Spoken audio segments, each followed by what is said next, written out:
नमस्कार। चलिए आज समझते हैं भारतीय संविधान के उस पहले पन्ने को, उस पहली लाइन को जिस पर हमारा पूरा देश टिका है। जी हाँ, हम बात कर रहे हैं आर्टिकल 1 की।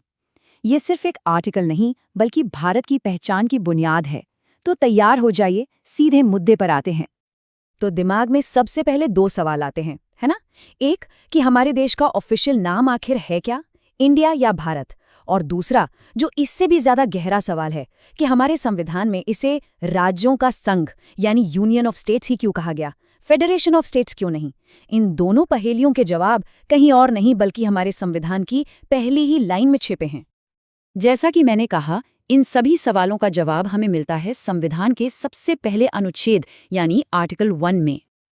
देखिए, संविधान सभा ने कितनी समझदारी से काम लिया। उन्होंने लिखा इंडिया दैट इज भारत। इसका मतलब बिल्कुल साफ है। इंडिया और भारत ये दोनों ही हमारे देश के ऑफिशियल यानी आधिकारिक नाम हैं। तो नाम को लेकर जो भी कंफ्यूजन था वो यहीं खत्म हो जाता है।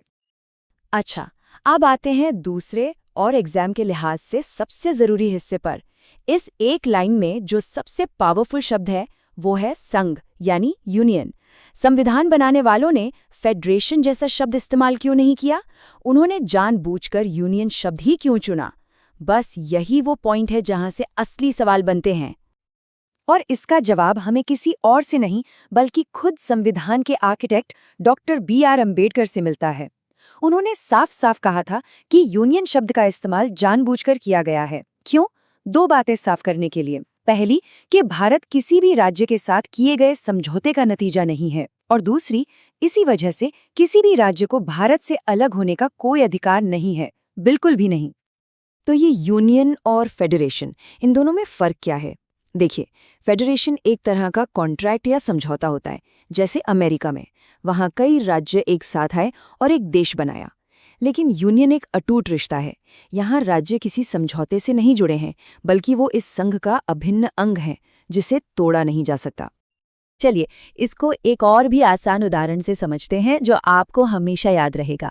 मान लीजिए भारत एक बहुत बड़ा घर है और सभी राज्य इसके अलग अलग कमरे हैं। तो क्या कोई कमरा ये कह सकता है कि मैं कल से इस घर का हिस्सा नहीं हूं? नहीं, घर एक है और हमेशा एक रहेगा। बस यही है यूनियन का असली मतलब। तो फिर इस भारत के क्षेत्र में क्या क्या शामिल है? आर्टिकल 1 कहता है कि इसमें 3 तरह की जगहें आती हैं। पहला, सभी राज्यों के इलाके, जैसे यूपी, बिहार, तमिलनाडु। दूसरा, सभी केंद्र शासित प्रदेश यानी यूनियन टेरिटरीज, जैसे दिल्ली और लद्दाख। और तीसरा, वो इलाके जो भारत भविष्य में किसी भी तरीके से हासिल कर सकता है। अब यहाँ 1 मिनट रुककर जरा सोचिए।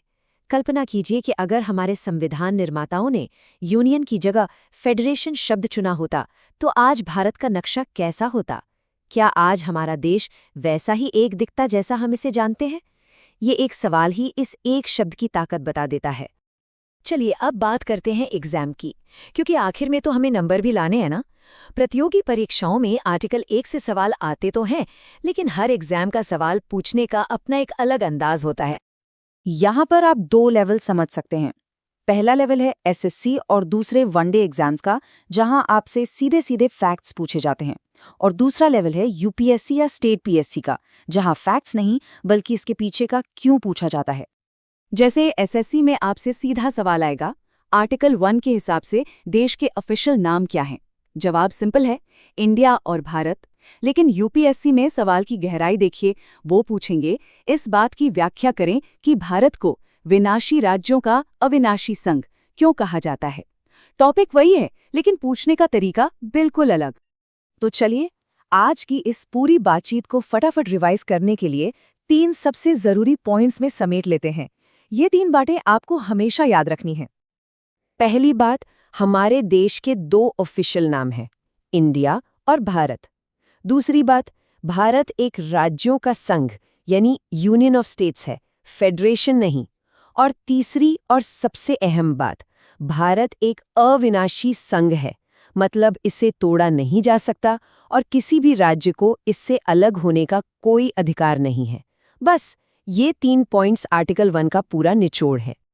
तो आर्टिकल 1 ने तो हमें बता दिया कि भारत का क्षेत्र क्या है, लेकिन सवाल ये उठता है कि क्या इस क्षेत्र को बदला जा सकता है? क्या नए राज्य बनाए जा सकते हैं या किसी राज्य की सीमाएं बदली जा सकती हैं? खैर, ये कहानी है आर्टिकल 2 और 3 की, जिसे हम अपने अगले विश्लेषण में समझेंगे।